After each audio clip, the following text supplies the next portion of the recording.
this week's episode of Pick Up Sports Talk. I'm Brandon Schiffman. And I'm Spencer Stein. Obviously, March Madness is a week away. So excited. Sadly, we might not be here recording the next few weeks. We'll try and get our brackets in. But today we're basically going to break down what's been going on in the conference tournaments. We'll also hit a little bit about the NFL and the players in golf. But Brandon, let's just go through conference by conference, talk about the biggest storylines, and also tell me what some of these conferences can do in March Madness. I want to start with the Big Ten. Yep.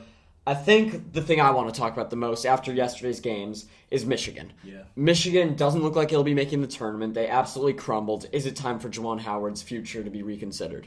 So for starters, I just want to talk about this game in general because it was up until the second half, and mind you, like it should be comedic that I'm going to say the second half. It was an actual fight. Like this was genuinely shaping up to be a very, very good game. Michigan led the entire first half. Halftime in, I don't know what went on during halftime, but after halftime, I think Michigan went it was 2 Ice for cold. 20 from the field. Yeah. That was an absolute meltdown. I like to use that word because that's the only way you can truly describe it. It was an absolute meltdown. One of the worst second half performances from a team who not a lot of people had high expectations for, but in all truth, I feel like a team that could and should have done better than that. And by the way, I'm glad we didn't have time to do predictions when the whole bracket was out because mine would have been utterly atrocious.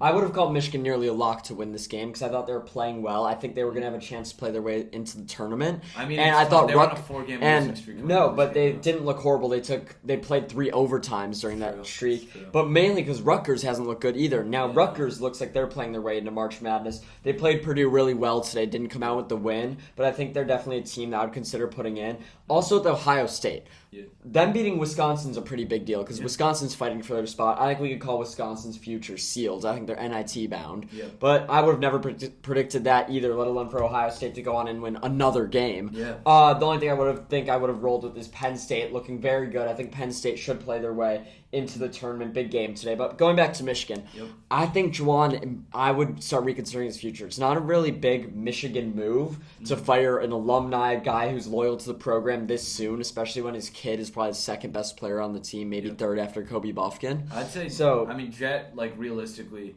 is leaving for the draft this year. Yeah, projected lottery pick. Still though, I don't think it's a Michigan move to send him packing this soon. No, I agree. Especially after one bad year, so I don't think realistically there's any chance he leaves. Obviously, if I'm a Michigan fan, I'm starting to root for his downfall, but who knows? Next year, maybe he'll turn things around. You just gotta, I guess, kind of move forward to the next year as a Michigan fan. But looking at the top half of the Big Ten, we'll talk about Purdue. So they beat Rutgers today, looked so-so, and they've basically looked so-so for the last month or two. Borderline 1 seed. How legit are they? I mean, they're as legit as their record would say in the sense that, or not record, if you look game by game, they're as legit as their the games they've won and lost are, if that makes sense. They started the year super hot, 10, 11 game win streak, lost to Rutgers. That was a huge deal. Bounced back, lost to Indiana, then lost to Northwestern and Maryland back to back as the 1 seed, then lost to Indiana. These are some big losses. I'm not going to sit here and sugarcoat it. They're not the best team in college basketball by any means, but they're a good team. They're a well-coached team. They have arguably the best player in college basketball, future Naismith Player of the Year. And that, I mean, it is what it is. I don't think they're going to win March Madness by any means. I think they're actually one of my top candidates to get upset early on. But I think that there is talent there and there is upside there. Very upset prone. The team outside of Edey's inconsistent. If their shooting's not there, they could lose a game. I want to talk about the Big Ten as a whole for a second, kind of going off your point. When I'm looking at them, I see Purdue, Northwestern, Indiana, Michigan State, Iowa, Maryland, Illinois, 7 locks. I think Rutgers and Penn State play their way into the tournament. That's 9 teams that I think make March Madness. I would bet you that under 3 make it past the first weekend. I think Purdue's upset prone, Indiana's upset prone, Northwestern, who knows? Michigan State, Illinois, Iowa, very streaky. You saw Iowa get blown out by Ohio State, and I thought Iowa was going to go all the way to the Big Ten Championship. You never know. Rutgers is kind of weak. Penn State, I think, is a good team, but they're going to be a 10 or 11 seed. Yeah. Realistically, they're going to put 9 teams in, but they're just kind of a mediocre conference that beats up on each other. No, it's very bad. I don't think they send more than 2 teams through to pass the Sweet 16. I think maybe one team makes a run, gets to the Elite 8, maybe my Indiana Hoosiers. I doubt anyone really does that, but look out for Penn State to be a Cinderella to make it through. But I do not think Purdue's legit. Yeah, I completely agree with that. I just think overall the Big Ten, they've been beating up on each other all year, and it's given us the false hope that maybe when they go out of conference they'll beat another team. But then you look at it, the Big 12 as a conference is better. The SEC is better. The ACC has been weak this year, but even then, you'd say the ACC is probably better. And suddenly you're looking at it. Yeah. the Big Ten, even out of conference, doesn't look great. Yeah.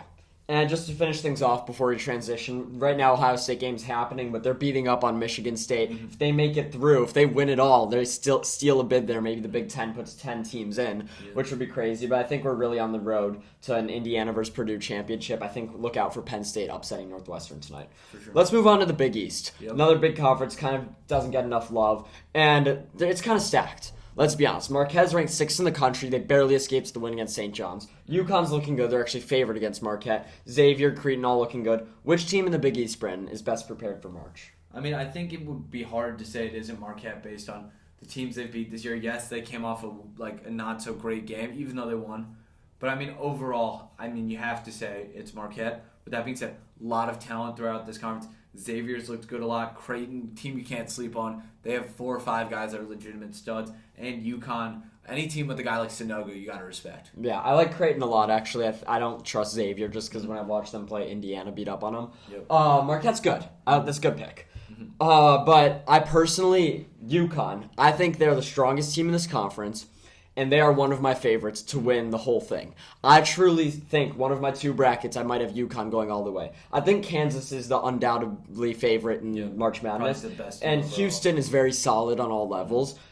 UConn might be my 3rd best team to win it all. UCLA was, but the Jalen Clark injury I think is huge. We'll cover that later. Big impact. I think UConn is such a huge threat to win it all. They're probably 3rd in my power rankings. I don't trust Houston enough. They'll go to the Final Four. Probably won't win it all because I think when you're not in a big conference, you're not good at getting the job done.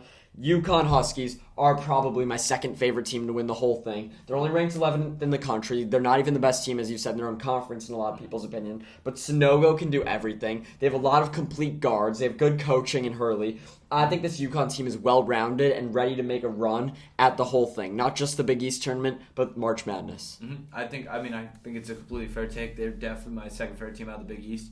Overall, I just want to shout out the Big East here.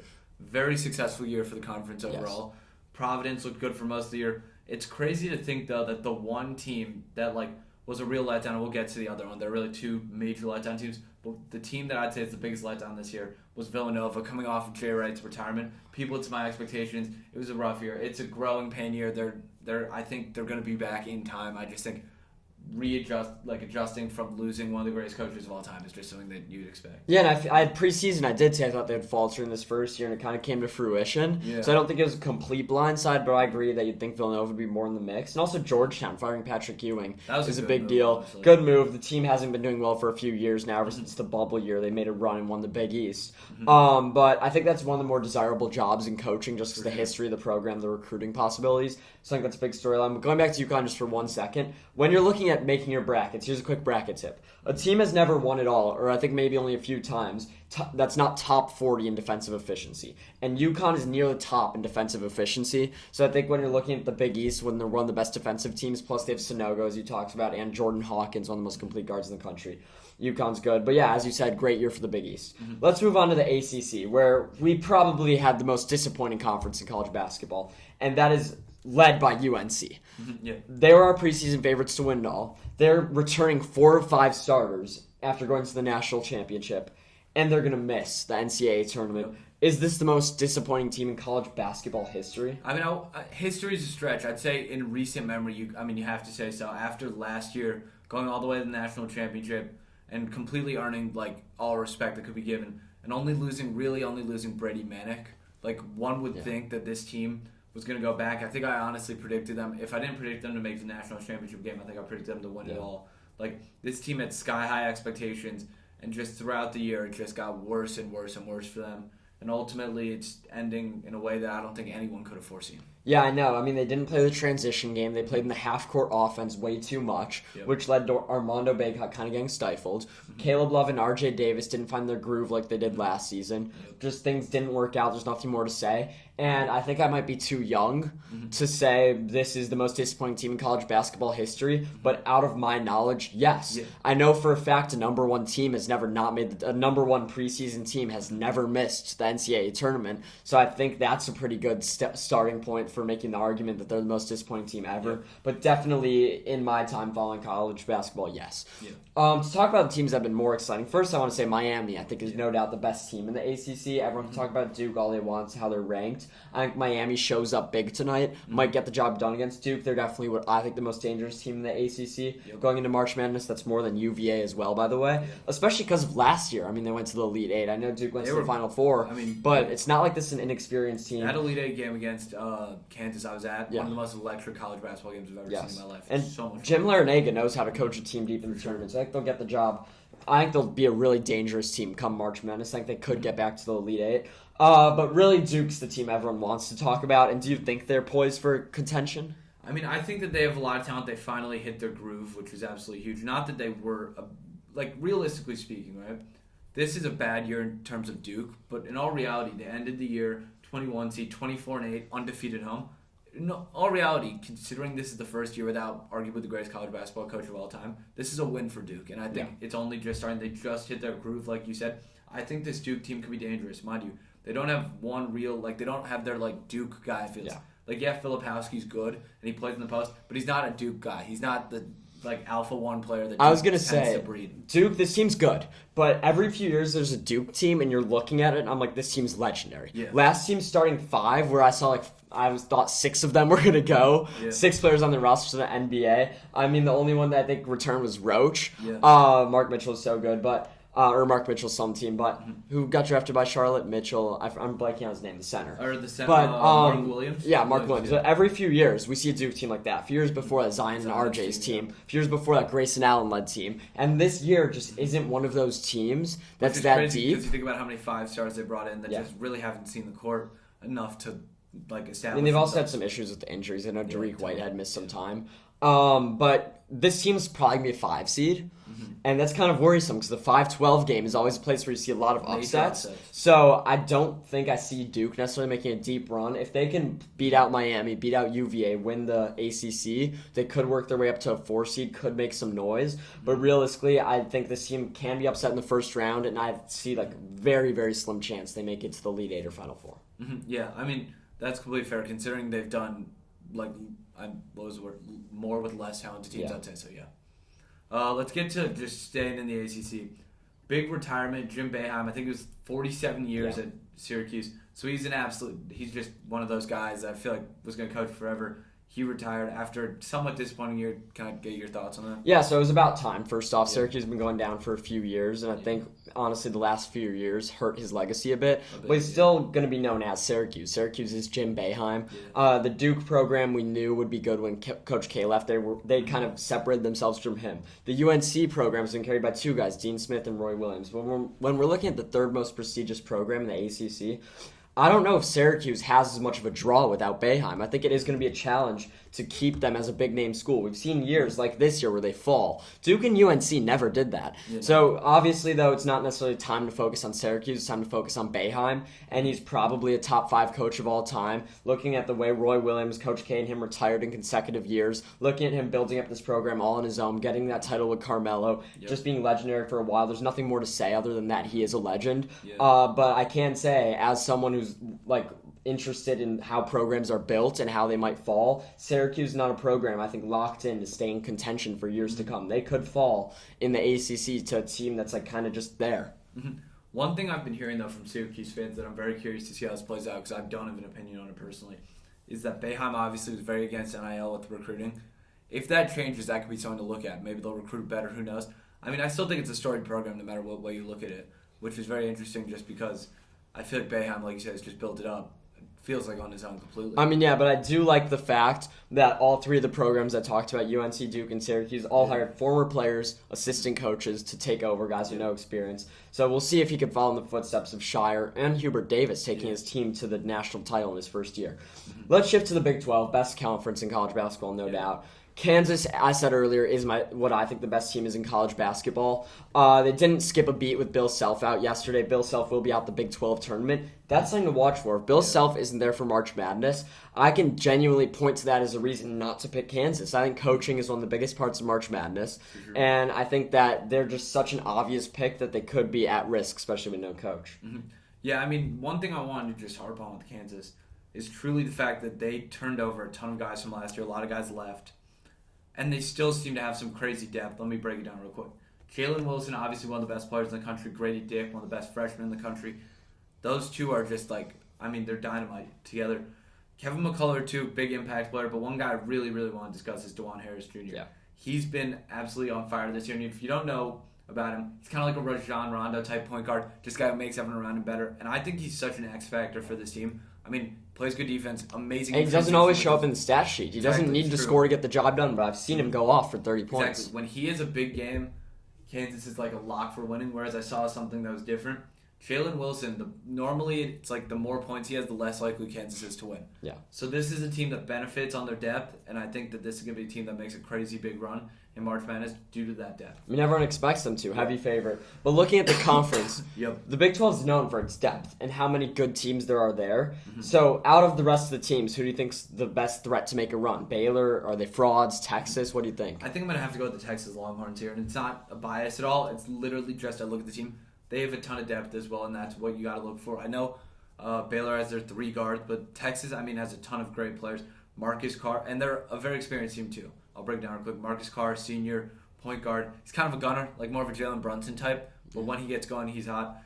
Serge Jabari Rice, probably the best 6-man in college basketball, can put points on the board like no one else. And he's my favorite player to watch in the Big 12. His pump fake, if you haven't seen it, watch it on YouTube. It's absurd. It's absurd. It's nasty. Timmy Allen, just a bucket getter. Tyrese Hunter, his Instagram's walking bucket. It speaks for itself. When he's on, they're a completely different team. I think against Gonzaga at the beginning of the year, he had 28 points, one of the most masterful scoring just outings I've ever seen. This is just a deep team that has a ton of guys who can really make an impact. But like you said, Baylor's a team to look out for. They've had their 3-headed monster guard trio all year, if you want to talk about that a little bit. I was going to say, this whole year I've seen Baylor as a bigger threat than Texas. Keontae George, Flagler, Cryer, I thought they were a bigger 3-headed monster. I love their 3-and-D motto. They are just some gunners, and I know Texas might have more walking buckets, as you said, but I think Baylor's shooting overall, especially from beyond the arc, is better. They have the best shooting. They have the best shooting in the Big 12. But Baylor has fallen 2 straight games, looked horribly, and that defensive efficiency stat I brought up a few minutes ago, they are not top 40 in defensive efficiency. So I could say for a fact, Baylor will not be winning it all this year. They're a good team. They've really disappointed me basically in the first week of March. I am going to have to switch up and agree with you that I think Texas is the next biggest threat in the Big 12. I think they genuinely have a chance to make the Final Four, although they've looked weak at some points in the season. You can't deny their roster. Yeah.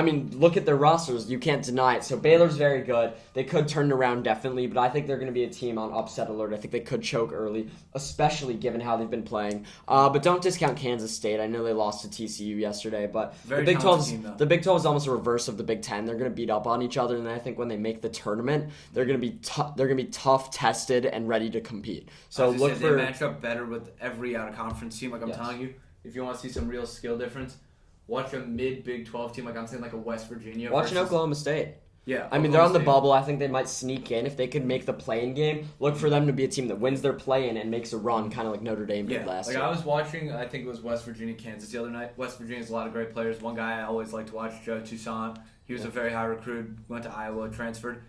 A guy like him who's an above-average Big 12 player, I genuinely think would be an absolute stud in the Big 10. But watching West Virginia, I couldn't help but think if this team was in the Big 10, we'd be talking about them like there are some real contenders. And West Virginia's always competing. They play their hardest for Huggins. But I think the Big 12 is going to do the reverse of the Big 10 that sense. Let's talk about the Pac-12 real quick. I touched on this earlier with UCLA, the Jalen Clark injury. Do you want me to talk about it? Yeah, you can go ahead. He's the best defensive player, maybe in college basketball. Defensive Player of the Year finalist, right there with those Rutgers guys who play hard every play. And I think he's almost the heart of this Pac-12 team. I can't deny that Jaime Jaquez is their best player, and Tiger Campbell's probably most important after him. And it's led to Amari Bailey getting more time. As you said the other night, I think he had 26, right? But so UCLA is still a good team. Reassuring, I'd say, for them. And last week I said UCLA I thought was my second biggest threat to win it all. And I still think they're the best team in the Pac-12. But without Jalen Clark, this team loses a complete dimension. Yeah, I can't pick them to go all the way. Defense is so important in March Madness. Losing him this late in the season, they don't have time to recover for it. He's going to be out for the year, I think, with an Achilles tear. And it just loses a dimension for UCLA. I legitimately, this one injury alone takes them out of title contention in my eyes. I'd place Arizona above them in terms of Pac-12 teams to compete. I mean, I wouldn't even be like dissed on Arizona like that. I think Arizona is one of the best teams in the country too. Oh yeah, but before I had UCLA way above them. So I'm just saying, he's a guy, when you think about UCLA, you don't necessarily think of him first, but without Jalen Clark, UCLA, I personally do not have them competing. Yes, completely. Sure.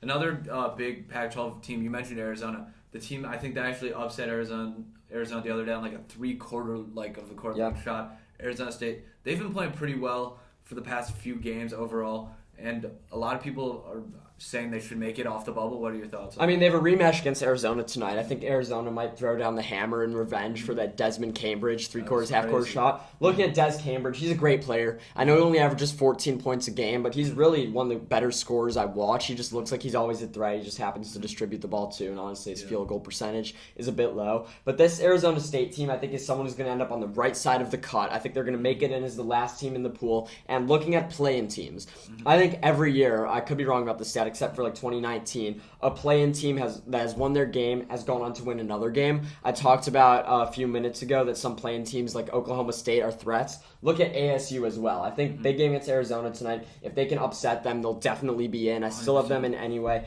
They're just streaky. If they could get hot at the right time, definitely a Cinderella team to watch. I love those 11 seeds that go far. I think Syracuse or UCLA did it a few years ago, all the way to the Final Four. So watch out for those 11 seeds this year.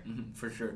Let's move to the SEC, where we literally wrote on our page. We have no real talking points about them. There are a few little things we could harp on, but I don't think there's all that much to talk about with them. I mean, I'm not just what was expected. I mean, I'm not going to act like it's a boring conference or it's a conference that doesn't have stuff going on. I just don't happen to be interested by a lot of the storylines. I think we've exhausted the talking points about Alabama. Arkansas, we've talked about as a threat because they're talent.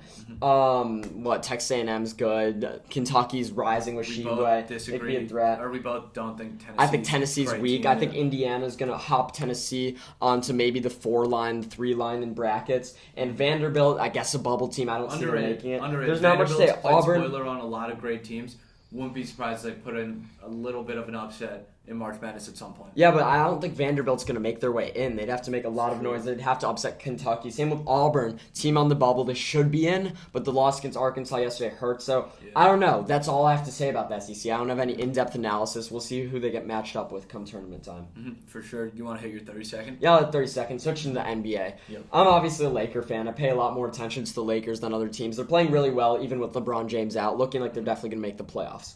But last year and earlier this year, I talked a ton about I don't think Anthony Davis is the right guy. I think he won his title. I think he doesn't care about basketball as much anymore. He kind of just wants to ride off into the sunset. He gets injured a lot, doesn't play, doesn't even look like he enjoys basketball. This week, for the first time, I think Anthony Davis was happy. I heard reports that the Lakers locker room after some of their wins was actually jubilant. AD got the job done. He's averaging 33 and I think like 14 in his last 10 games.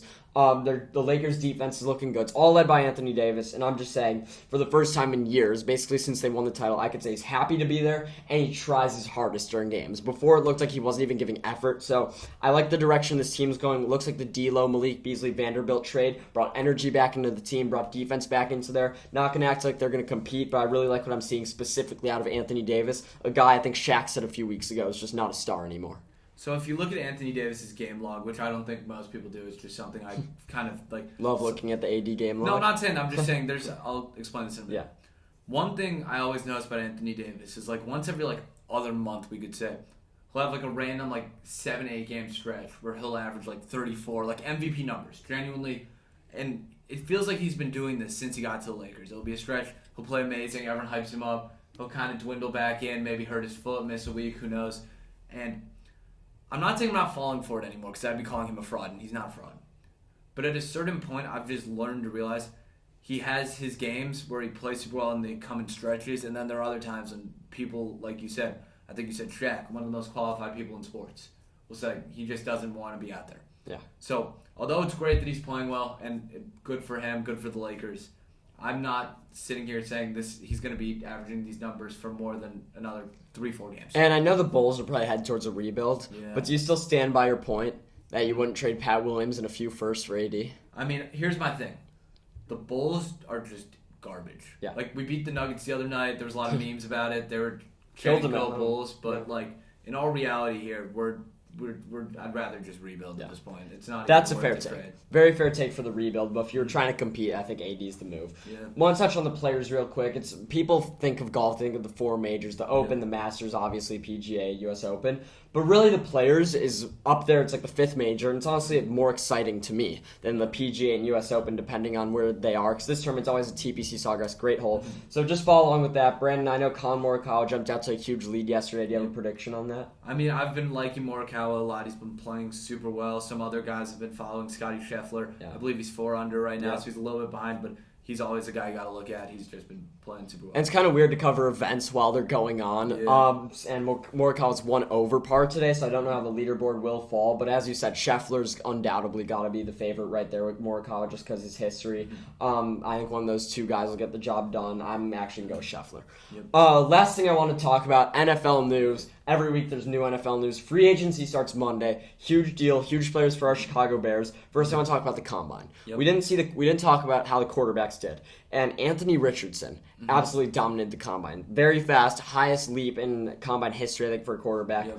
What's his draft value? I mean, for I think it's called relative athletic score, he was a 10 out of 10. Literally aced the test. I mean, it's something that you very rarely see. And I think because that his draft value that was already booming has only gone higher. I mean, at this point now, you have people talking about how he's going to be the 1 pick. And I think it's a very real possibility. I have not written that off yet. But at the same time, you're hearing about so many guys potentially being the 1 pick. I mean, you hear about Bryce Young. Some people are talking about C.J. Stroud. Heck, I've even heard people talk about Levis. Yeah. I think they're all at a similar, hype. But I'd say Richardson probably is the second highest draft value next to maybe Bryce Young. I think Stroud's above him. I have such a difficult time analyzing these quarterbacks specifically this year. Not They're all sure getting why. the same amount of hype, which is weird because normally there's always one guy above the rest. All 4 of these guys seem to be getting the same. I think amount of hype. Levis, his Combine disappointed me. I think I definitely would put him 4th in my QB power rankings. That's fair, The Josh Allen comparisons, the way he stands in the pocket, just his absolute cannon of an arm are appealing, but I don't know how special of a guy he is. And we're looking at the other 3, they have special tools. I didn't love Stroud in college. I guess his game against Georgia kind of discounts that. Yeah. And just the fact that he has so many good qualities and his accuracy is insane, is impressive. Yep.